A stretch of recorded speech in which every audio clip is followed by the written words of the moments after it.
છું ભગવાન, બેસું છું ભગવાન, પલભર તારી સમીપે બેસું છું ભગવાન, પલભર તારી સમીપે બેસું છું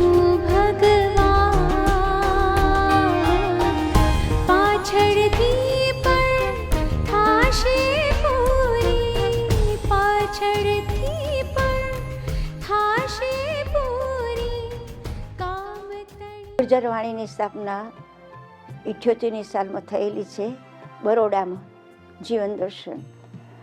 અને ત્યાંનું નામ ગુર્જરવાણી નહોતું, પણ ઓડિયો વિઝ્યુઅલ સર્વિસનું નામ હતું. અને ત્યાં એક નાના ટેપ રેકોર્ડર ઉપર કેસેટો રેકોર્ડ થતી હતી. ધીમે ધીમે તેનો પ્રોગ્રેસ વધારે થઈ ગયો. ઘણા એક્ટરો અને ખાસ કરીને SJના જુનિયર શોના ગીતો રેકોર્ડિંગ કરવામાં આવેલા. એની સાથે સાથે એક ટ્રેનિંગ પણ ચાલતી હતી, અને તે હતી કમ્યુનિકેશન કોર્સ. તે પણ ઘણી જગ્યાએ થઈ ગયો છે. દાખલા તરીકે કલકત્તા, ચંદીગઢ, નાગપુર, બોમ્બે, વારાણસી એવા ઘણા સ્થળોએ. અને પ્રોવિન્શિયલની ઈચ્છા પણ થઈ હોવી જોઈએ કે સેન્ટર અમદાવાદમાં ટ્રાન્સફર કરીએ. પહેલાં તો તે પ્રેમલ જ્યોતિના અંડરગ્રાઉન્ડમાં ત્યાં શરૂઆત કરેલી, અને તેમણે ગુર્જરવાણી નામ આપ્યું. ત્યાર પછી આ ગુર્જરવાણીનું મોટું સેન્ટર તૈયાર થયું છે, અને તેમાં ઘણા એક્ટરો આવે છે. ફાધર દેવસ્યાએ પણ ઘણી મહેનત કરેલી છે. અને ત્યારબાદ પપેટ કમ્યુનિકેશનના કોર્સમાં ખાસ કરીને મોહરા નાના ગામડાઓ પણ કામ માટે અમે ગયેલા. સાઉથ ગુજરાત, મીરપુર, સુરત, અને ત્યાં મહિલા મંડળને પણ કોર્સ આપેલા. ઘણી બહેનો બહુ ખુશ થઈ ગયેલી. ભાઈઓના પણ સ્પેશિયલ કોર્સ આપેલા. અને ત્યાર પછી આ કોર્સનો છેલ્લો કોર્સ નડિયાદ પાસલ સેન્ટરમાં થયેલો. અને ત્યારબાદ મારા તરફથી એ બંધ હતો. ફાધર અશોકના હાથમાં આવ્યા પછી એમણે આ મારા માટે પગલું ભર્યું છે કે બધું જાણી શકીએ, દરેક જણ જાણે. અને તેમણે ઘણી મહેનતથી અમને બોલાવ્યા છે, તેમનો આભાર. હા, ત્યાં બરોડામાં duplication, slide translation, Spanish to Gujarati, specially એક ઘઉંનો દાણો અને ફાધર કોલ્બે તૈયાર કરેલું. હું ખરી રીતે પિલર હોસ્પિટલના દવાખાનામાં હતી, અને ત્યાં ઘણી વખતે ફાધરો આવ્યા, તેમને મદદ પણ કરતી હતી, સંભાળતી હતી, દેવળનું કામ પણ કરતી હતી. અને સાથે સાથે આ સવારના 8 થી 12 સુધી ઓડિયો વિઝ્યુઅલમાં કામ કરતી હતી. સંઘમાં જોડાવા માટે તો મારા માતા તરફથી ઓછી મને સહાય મળેલી, પણ મારા પિતાનો મને બહુ સાથ હતો. પણ ડાયસિસના એક ફાધર હતા, એમણે અને ફાધર ઉરૈયાએ મને સાથ આપ્યો અને આ સંસ્થા બતાવેલી. જ્યારે હું સંસ્થા જોવા ગઈ ત્યારે એક જગ્યા એવી હતી કે જ્યાં કોઈ જઈ શકતું ન હતું, પણ મને ત્યાં જોવા લઈ ગયા. અને ત્યારે મને એક જાતનો ભાસ થયો કે આ ઘર તારું જ છે, તારું જ છે. એટલે પછી બહાર નીકળીને મેં કીધું હું અહીંયા જ આવીશ. ત્યાર પછી મારી માતા પણ જોવા આવેલા, એ પણ ખુશ થયા અને મને રજા મળેલી. ત્યારબાદ હું એક બહુ સિરિયસ સિકનેસમાં હતી. જીસસ એન્ડ મેરીના સિસ્ટરે એવું કીધેલું કે અહીંયા લઈ આવો, પણ અમારા મંડળમાં આવવાનું. પણ ઈશ્વરની કૃપાથી મને સારું થઈ ગયું, અને પછી મને આ મંડળમાં આ શ્વસાન સાથે જોઈન કરી લીધી. ત્યાર પછી પ્રભુનો આભાર માનું છું કે મને હજી સુધી સારી રીતે એની સેવા માટે રાખેલી છે. હું જ્યારે જોઈન થવા આવી ત્યારે પહેલાં તો મારે એસ્પિરન્સ તરીકે રહેવું પડેલું 6 મહિના માટે, ફક્ત 6 મહિના માટે. અને ત્યારે કેરાલાથી 5 બહેનો આવેલી. એક ગોવાન સિસ્ટર એટલે બેન હતા, એ મને બહુ આશ્વાસન આપતા હતા. અને હંમેશા કે આપણે પ્રભુનું સાથ. સિસ્ટર માર્થા હજી સુધી છે, અને 5 કેરાલી છોકરીઓ દાખલ થયેલી. એટલે એ 5 અને પેલા 6 જોઈન થઈ ગયેલા. મને બીજા 6 મહિના રાખેલી. ત્યાર પછી અમે 3 જોઈન થયા. અને 3માંથી અમે 2 છીએ. એકનું થોડું મગજની અશક્તિને લઈને પાછા ગયા, અત્યારે નથી એ. અને ત્યાર પછી એ બહુ આમ અમે બંને જણ બહુ ડેલિકેટ, એટલે પહેલાં હંમેશા ડેલિકેટ, પણ હું થોડીક તંદુરસ્ત થઈ ગઈ. અને એ રીતે મારું કામ ચાલે છે. 17 વર્ષ સ્કૂલ પણ શરૂ થયેલી પહેલેથી જ. અને ત્યારે અમે એક ઘર રાખેલું સિટીમાં, અને ત્યાં અમે કામ કરેલું. ત્યાર પછી સંતાના સ્કૂલ શરૂ થઈ, અને ત્યાર પછી હું 17 વર્ષ સંતાના સ્કૂલમાં રહી. ત્યાર પછી 20 વર્ષ બરોડામાં રહી, અને ફરીથી 6 મહિના અહીંયા.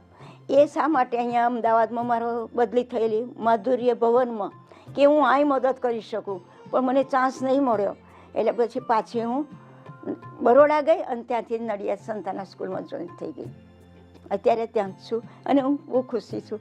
નાના બાળકો મને બહુ ગમે છે. સ્પાનિશ ટીચરો સાથે પહેલાં મને તો ખોરાક નહોતો ગમતો, પણ એ લોકો આમ મને સારી રીતે રાખે. કામ બધું કરવાનું, કે સાફ સફાઈ કરવા, દવાખાનામાં કામ કરવાનું થાય. એટલે પહેલાં અમે અરજદાર હોય ત્યારે અમારે દવાખાનામાં કામ કરવા જવું પડે, એટલે દવાખાનામાં કામ કરતી હતી. પછી એ લોકો રાખે, પણ ભાષાનું મને થોડો પ્રોબ્લેમ હતો. હજી સુધી ઇંગ્લિશ મને બરાબર નથી આવડતું, પણ સ્પાનિશ શીખી ગયેલી હું. એ લોકો બોલે બધું સાંભળીને અમુક ક્લાસ થાય, એમ થાય. પછી 7 વર્ષ થયા એટલે અમારે સ્પેન જુનિયરેટ માટે જવાનું થયું. તો ત્યાં આગળ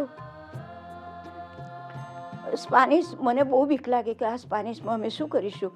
એક સિસ્ટર અહીંયા હતા, સિસ્ટર બેગોનિયા, એ મને કહે તને કશું સ્પાનિશ નથી આવડતું, તું ત્યાં શું કરીશ. અમે સ્પેન ગાને બોલ્યા ને ત્યાં બધા આટલું સરસ સ્પાનિશ આવડે છે, આટલું સરસ સ્પાનિશ. એટલે અમે બહુ ખુશ થઈ ગયા. We was 62 sisters for last house juniorate. અને જ્યારે લાસ્ટ હાઉસ અમે કર્યું ત્યારે અમારા જે પ્રોવિન્શિયલ હતા એમના મમ્મી ને બહેન આવેલા અમારા પ્રોફેશનમાં, અને એમણે પોતાના બાળકો તરીકે અમને રાખેલા. તરત જ હાઉસ પછી તરત જ ક્રિસમસના દિવસે અમે ફ્લાઇટ કરેલું, અને હું એક બેબી જીસસ લઈ આવેલી. એટલે મને બહુ આનંદ થયેલો. પછી પહેલાં 26 તારીખે અમે બોમ્બે ઉતર્યા. ત્યાર પછી હું બરોડા જ રહી.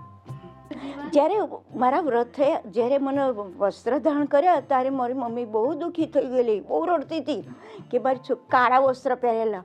એટલે મારી મમ્મીને બહુ દુઃખ લાગેલું. પછી મારા વ્રત થયા ત્યાં મારી મમ્મી તો હતી જ નહીં, મારા પપ્પાએ બધું કર્યું. પછી જ્યારે ગોલ્ડન જ્યુબિલી થઈ ત્યારે મારા ભાઈ ભાભી આવેલા, અને મારા ભાભીએ મને સોનાની વીંટી પહેરાવેલી. અને મારી કોમ્યુનિટી ત્યારે મને સોનાની ચેઇન મળેલી છે, પણ હું કોઈ દિવસ નથી પહેરતી, અને બહુ ધામધૂમથી ઉજવેલી મારી ગોલ્ડન જ્યુબિલી. ત્યારે મને એક ઈશ્વરનો એક આભારનો એ થઈ ગયેલો, એકદમ લાગણી મારી આંખમાં આંસુ આવી ગયેલા. શરૂઆતમાં તો અમને ઘેર જવાની છૂટ નહીં. હું 13 વર્ષે ઘેર ગયેલી પેટલાદમાં. તે મારા મમ્મી બીમાર હતા, બહુ જ બીમાર હતા. જ્યારે એ મરી જતા 29માં, ત્યારે મધર જનરલ પાસેથી સ્પેશિયલ રજા મંગાવી, અને 9ની ગાડીમાં જવાનું, 11ની ગાડીમાં પાછું આવવાનું, એવી રીતે નક્કી કર્યું. એટલે મારી મમ્મીને જોઈને તે દિવસ રાત્રે મારી મમ્મી મરી ગઈ, પણ હું નહીં ગઈ, મને નહીં જવાની છૂટ મળી. અને ત્યાર પછી 13 વર્ષે હું ઘેર ગઈ, કેમ કે એમને છૂટ મળતી નથી. એટલે હું તો કોઈને ઓળખું પણ નહીં. મારા પપ્પા એકલા હતા, અને મારી બેન નાની હતી, 13 વર્ષની હતી. મારા પપ્પાએ મારી બેન અને મારા ભાઈને મોટા કર્યા, પણ મને રજા નથી મળતી. ત્યાર પછી મને થોડું કામ, પણ ખબર નહીં કેમ મને એક જાતનો આમ લાગણી એવી કે બસ હું સ્વતંત્ર છું, એવી મને લાગણી હતી. એટલે મને પેલો બધો એ નહોતો થતો, આઘાત જેવું આમ નહોતું લાગતું. ખબર નહીં કેમ શાંતિમાં મેં બધું પસંદ. મારા બાપુજી બહુ બિચારા ભગવાનના માણસ હતા, એટલે એમણે બધું સહન કરી લીધેલું. મરતી વખતે એમણે મરી ગયા, 2 કે 3 વર્ષ ઉપર મરી ગયા. તો એમણે શું કીધું, બધાને કીધું તમે કોઈ રડશો નહીં, હું ભગવાનના રસ્તે જઉં છું, આપણે બધાય મરી જવાનું છે. એટલે મારા બાપુજી એક સ્પિરિચ્યુઅલ ડાયરેક્ટ જેવા હતા, અને એક કાટેકેશ હતા, પછી બેંકના સેક્રેટરી હતા. એટલે એ રીતે મારા જીવનમાં મને સારું આમ મળેલું છે. ત્યાં આગળ તો સ્લાઇડો રાઇટિંગ કરીએ, પછી અમુક જુનિયર્સના કોર્સ કરીએ. એટલે મને તો આનંદ થતો હતો, અને મને સંતોષ તો થયેલો. પણ અત્યારે મને થોડો આનંદ વધારે છે, કેમ કે આટલું બધું પરિભૂત થઈ ગયું છે, આગળ આવી ગયું છે સેન્ટર. એટલે ઓડિયો વિઝ્યુઅલ કરવા કરતાં અત્યારે ગુર્જરવાણી વધારે આગળ આવી ગયું. તેથી હું ઈશ્વરનો આભાર માનું છું કે નાનું ખસી નથી ગયું પણ ઉપર ખીલી શક્યું છે. એટલે માટે હું ઘણી વખત પ્રાર્થના કરું છું અને તમને બધાને પ્રભુ એ કાર્ય માટે આગળ ને આગળ દબાવે. અત્યારે કેટલા બધા સાધનો છે, કેટલું કામ થઈ શકે છે. જ્યારે ત્યારે શું હતું, ફક્ત સ્લાઇડ, તો અમે સ્લાઇડ લખીએ, એના સ્ક્રિપ્ટ તૈયાર કરીએ. અત્યારે તો તમે કોમ્પ્યુટરમાં મૂકી દો, થઈ જાય. જ્યારે ત્યારે તો હેન્ડરાઇટિંગ 6-7 પેપર લખવા પડે હાથથી, અને એ ઘણો સમય લાગતો હતો. રાત્રે રેકોર્ડિંગ કરવા આવે લોકો, ઘણા આપણા કેથલિકો પણ આવતા હતા રેકોર્ડિંગ માટે, અને રાતોને રાતો ફાધર કામ કરતા હતા. હું ઘણી વખત આવતી, પછી એ લોકો મને દવાખાના મૂકવા આવે. એટલે અત્યારે મને વધારે આનંદ છે કે ચલો ગુર્જરવાણી ઉપર આવી ગયું ને સારું નામ બહાર પડી ગયું છે. પપેટ માટે તો ઘણી વખતે બહુ મને મજા આવતી હતી. જુનિયર શો સાથે પપેટ બનાવવાનું થાય ત્યારે જુનિયર શો મને થોડુંક હેરાન કરે, પણ મને આનંદ થાય. કેમ કે શું કરે, બોલ તૈયાર કરીએ, બધું કરીએ, મોજા કરીએ, પછી શું કરે, કાતર ને સોય માટે બહુ હેરાન કરે. એટલે શું કરે, લખવાનું થાય એ બધું કરી નાખીએ. પછી જ્યારે પ્રોગ્રામ થઈ જાય ને પપેટ તૈયાર થવાનું થાય ત્યારે કાતરો સંતાડી દે, સોય ગમે તેમ ફેંકી દે. એટલે મને ખૂબ આનંદ થતો હતો એ લોકો જોડે. અને પપેટ એટલે એક જાતની રમકડા જેવી વસ્તુ ને, બહુ સરસ. પણ જુનિયર શો બહુ સરસ, સુંદર રીતે એમનું એકદમ મહેનતથી કામ કરે. એટલે કામ બહુ સરસ. કોઈ તો સુંદર પપેટ બનાવે, બરાબર, અને બહુ મજા કરે. મને બહુ મજા આવે. પણ પપેટથી જુનિયર શો પ્રોગ્રામ કરતા હતા અમુક, કે લોકાશમાં શું થઈ શકે છે, પછી એમને બહાર લાવવા માટે શું કરવાનું, એવું બધું નક્કી કરતા હતા. ટીચિંગમાં શું કરવાનું, પછી લોઅર કાસ્ટમાં શું કરવાનું, એવા અમુક પ્રોગ્રામ કરતા હતા. અને એ પ્રોગ્રામથી બધું કામ ચાલતું હતું. પછી અમુક પપેટ તો જુનિયર શો એટલા સુંદર વાળ મૂકે, મને બહુ આનંદ થાય. બહુ સરસ રીતે અમુક આમ તો અટાડીને અમુક મૂકે અમુક વખત. પણ અત્યારે એ ના ચાલે પપેટ બહુ. ત્યાં તો ટીવી બહુ થઈ ગયું છે. મારી સલાહ એ છે કે આગળ ને આગળ ધપાવો, બરાબર. મુશ્કેલીઓ ખરી વાત, કેમ કે અમુક આવક માટે તમને પ્રોબ્લેમ હોય, બરાબર, ખરી વાત ને.